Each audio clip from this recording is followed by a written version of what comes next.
Hello folks, I'm Jonathan Milam, and I do hope you're having a great day.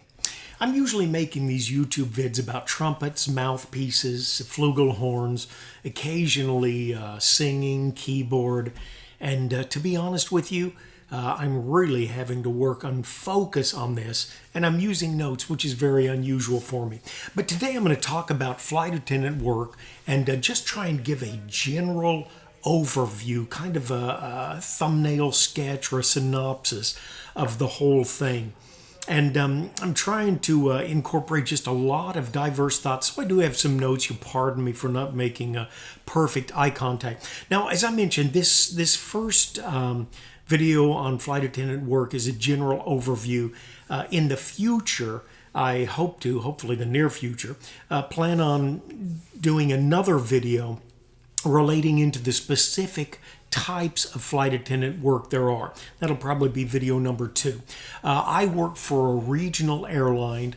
We are a wholly owned subsidiary of what we in the airline industry call a mainline group. So for mainline, we'd think the big three, which is United, Delta, and American Airlines. Southwest might fit into that, Alaska, because they certainly are growing entities and cover quite a bit of area themselves. Within that, of course, I'm working for a regional airline now. So we're doing the short hauls for a mainline. And as we're wholly owned, I was very fortunate that I landed with this company. We share complete flying privileges, which are worldwide, and that's one of the biggest benefits of our job overview. Another option, of course, is mainline flight attendant work. There are pluses and minuses to this. Just real briefly, they usually start you off at a higher dollar an hour. However, it takes a long time to work seniority where you have control of your schedule in some of those situations. The third type of work, if you're not regional, if you're not mainline, another type of work is charter work, and that's actually where I started off. Worked it long enough to know that I really enjoyed the bare bones, the basic requisites of the work, but I did not enjoy international as much. I really felt separated from my children, which were in high school and college age at that time. Felt distinctly separated from my wife when I was in Europe a lot or Japan, but the opportunity to travel was fantastic. But those are the 3 areas there. Another video that I'd like to do, and I'll try and do it fairly quickly, is your first job or your last. And in a nutshell, flight attendant work is tremendous. If you're just getting out of college, you're just out of high school, I think you've probably got to be at least 20, 21 for some jobs. But it's a great first job before you're entangled with a spouse and multiple children. And it's also a fantastic job late in your career. I was kind of phased out of the industry that I was in and lucked into this when I was just about 55. The timing could not have been better. It's just, honestly, it has been one of the most enjoyable jobs I've ever had. But again, I've been somewhat fortunate. The managers that I've had, the different locations, I was located in Houston and then LaGuardia in New York City, O'Hare in Chicago, and now in Dallas, Fort Worth. My managers have been fantastic. The job benefits have been good, and I'm very thankful for that. And lastly, I'll probably make a video on how do I get the job. And there's a lot that can go into that. The one thing I would say is I do not believe that it's best to pay for tutelage or schooling. All of your training will be provided by the company that you are hired for. And prior to that, I really don't think there is a benefit to paying for any instruction. Now, if you have any questions or comments, that's really how we thrive. If you've been doing flight attendant work for a long time, feel free to make comments down below, thoughts, perhaps things that I'd miss. And if you're interested in getting into flight attendant work, certainly feel free to post any questions, and I'll try and address those at least a few times a week.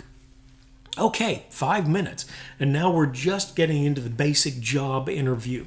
And I imagine this will probably be a 10 or 15 minute video, somewhere around that. The essentials. Basically, I think flight industry in the near future is looking very strong. As I travel to a lot of smaller airports in cities off the beaten path, I notice a lot of airports are adding on. In fact, I've noticed that for the last 5 or 6 years at least. Just seems like so many cities need larger airports. And it's not just small cities. Austin, Texas needs a much larger airport. Kansas City certainly needed one the last time I was there.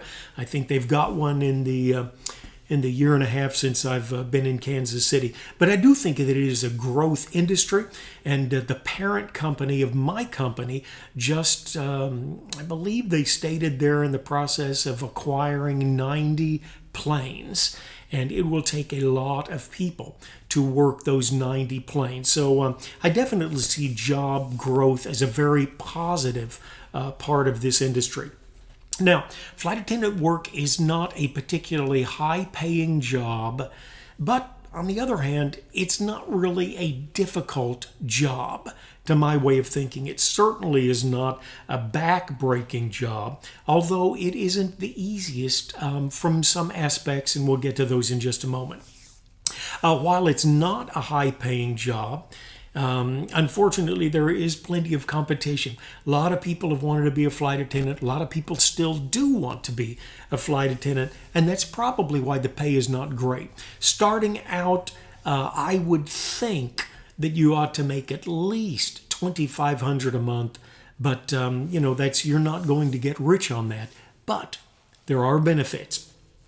Now, because it's not a high-paying job, there are certain things that have been done through the years that, while I don't appreciate or like it, it's life. For one thing, training can be 6 weeks, and it can be unpaid. I believe the first company that I was with paid us half our dollar amount, and then once you successfully graduated from your training, then you began with your full wage. And I know another company that I have some experience with. I don't believe they paid at all for 6 weeks of training.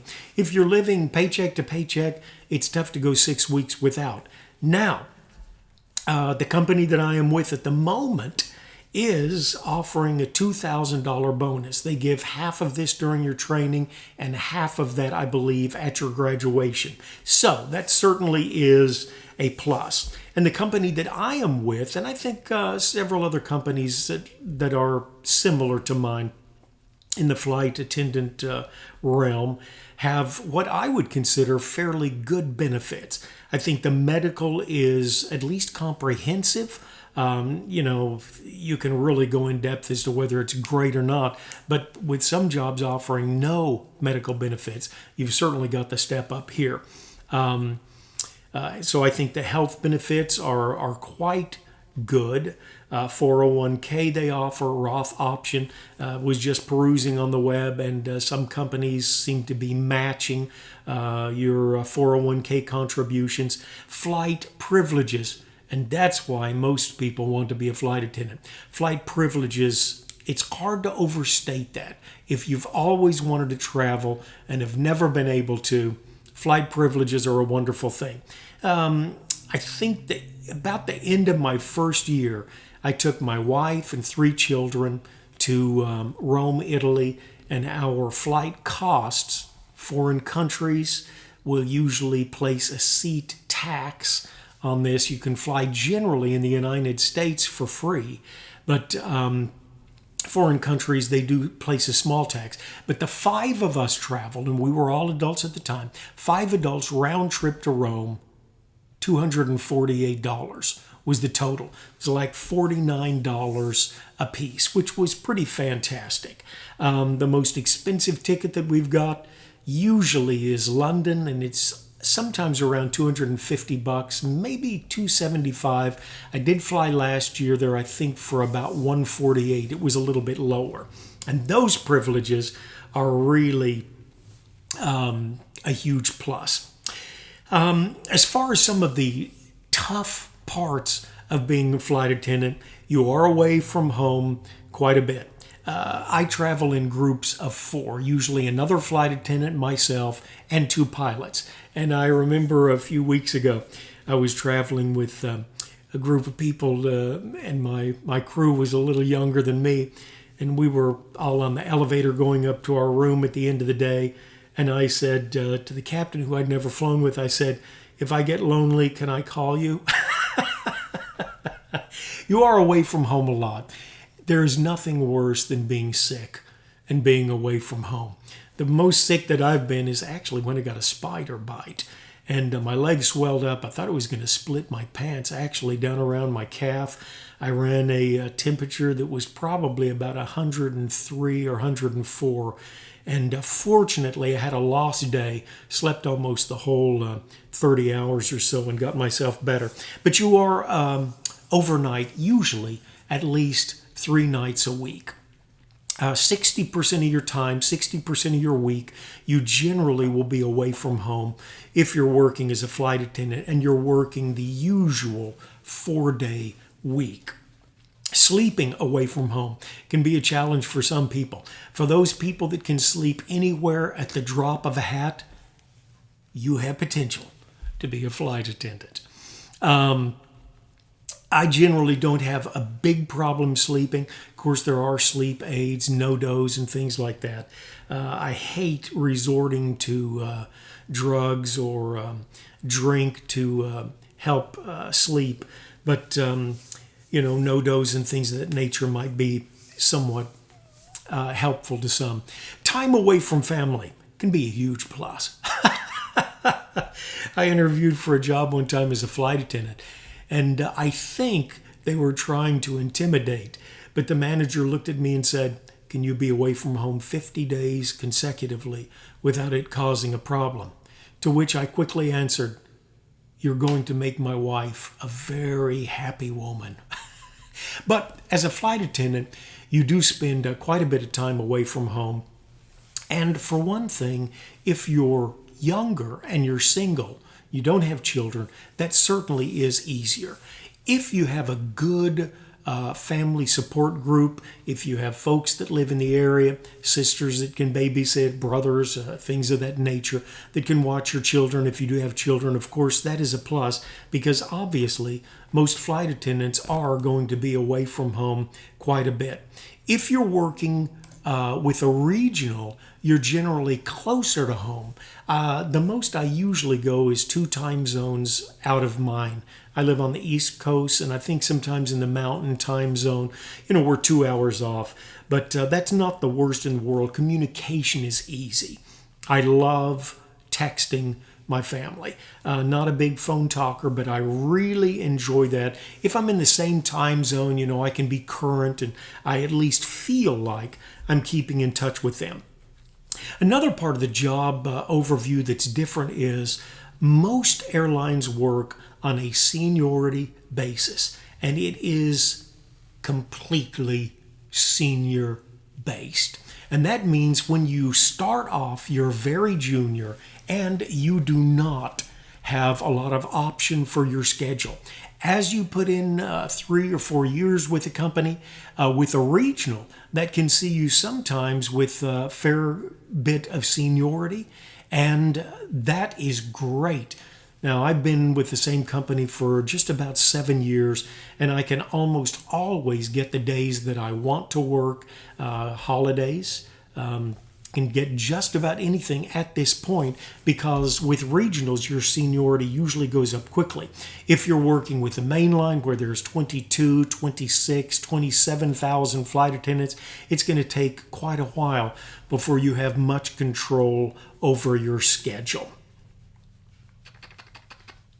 Okay, people skills is a huge facet of this job. Really, we are the service industry, and that is the long and short of it. I remember being in training, second training that I'd gone through, and someone in our class said, "Well, if they think I'm going to get on an airplane and try and cater to everybody's whims, they got another thought coming." And my first thought was, you are in the wrong line of work. you need to be people oriented. You don't have to be the smoothest person in the world, but you do need to be attentive, and we're here to help people. Sometimes people that don't fly very often, it's amazing how little they understand about flying. I remember one guy would not get off his phone, and once the passenger door closes, that's the time that all conversations need to stop. This guy was still talking on his phone 2 or 3 minutes later. The flight attendant from the back of the plane signaled to me they won't get off the phone. I went back there and I said, "Sir, you're either going to have to get off your phone or you're going to have to get off the plane." And there are better ways to phrase that. But he had already been told several times. And he came up to me at the end of the flight and he said, "I don't think you understand, but I was talking to my work." And I believe I said, "I don't care if you were talking to God. You need to close the phone down when we tell you." God would understand that. So don't get bent out of shape over that. But that dealing with people is a very, very large part of our industry. When you're interviewed, they might tell you you're here primarily for safety, and that cannot be overstated. In training, you'll deal to a huge degree with safety, and that is very important. However, once you've gone through that arduous training and requalification every year or 18 months, hopefully you'll never have to resuscitate someone that's lost consciousness. Hopefully you'll never have to help somebody that's having a stroke, and hopefully you'll never have to empty an airplane in 90 seconds or less after it's crashed. So while we are safety oriented, we're hoping that we won't have to use those safety skills often, but you will have to use your people skills consistently. I remember just a couple of things I'll mention. I'd probably been working my job about 6 or 7 months, and it was an early morning call time. Show time. And I was probably on the plane. It seems like it was just a little bit after 6 a.m. And if you do get into the flight industry, you will see more sunrises than you ever wanted to see. But it was well before sunup. And I remember I was on a plane. It was a small plane. I was working it by myself. The pilots were up front talking, and I was in the front galley, which is adjacent to the passenger entry door. And I could finally hear the passengers coming down the jet bridge, and they were getting ready to board the plane. And I realized right after 6 o'clock, and I'm not a morning person, I realized I had a big smile that had just come across my face when I heard the passengers coming. I like people, and I am very service oriented. I'm very attentive.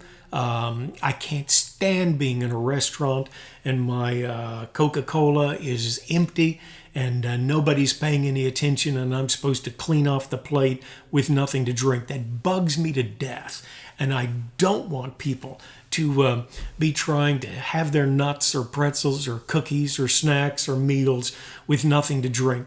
And if you are attentive and if you're caring and concerned, that's a huge plus in your makeup as far as syncing with a flight attendant job.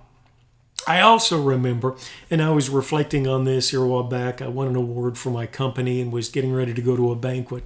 And I was thinking of, the funny little stories, which sometimes they like to hear. And I remember I'd worked a flight. In fact, it was Norfolk to LaGuardia. I was based at LaGuardia at the time. And I remember I'd had this lady on, very attractive, I assumed a business lady. She dressed in a professional manner and was very courteous, not overly demonstrative, but, certainly fairly responsive. And I'd had her a couple of times, and I just, her demeanor was rather positive.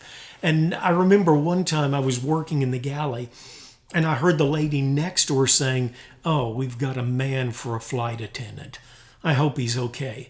And this lady that had traveled that route a couple of times with me in the preceding weeks, I heard her say, "Oh, he's really good. I think you'll be happy." And I was working in the galley, and I probably chuckled, and I remember thinking, thank God, I might have what it takes to make it in this industry. I liked it initially, and the more I've worked it the last 7 years, 9 years total, I really enjoy my work. Now, I bid first class, and the plane that I usually work on has 12 seats, and I just honestly view it as though I'm entertaining in my area. And I'm almost halfway between an extrovert and an introvert. I really do fall in the halfway line. I can talk a lot easier sometimes than communicate back and forth, but I am so confident greeting people and wishing them a good day as they're exiting the airplane, and that's very important.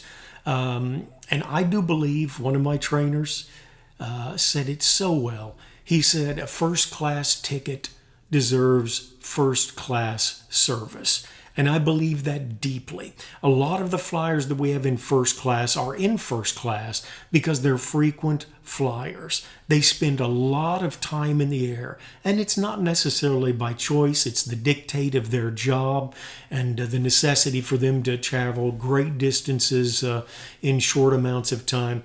And I really feel if they're spending a lot of times on our plane, they deserve a kind word, and they deserve very good service. And I enjoy greatly delivering that to them. Okay, I think I've covered just about everything that I had intended to cover. If you have any questions, feel free to post them in the comments below, and we will have additional videos that will try and pop up fairly quickly. As always, I tell people, do take care of yourself and someone near you.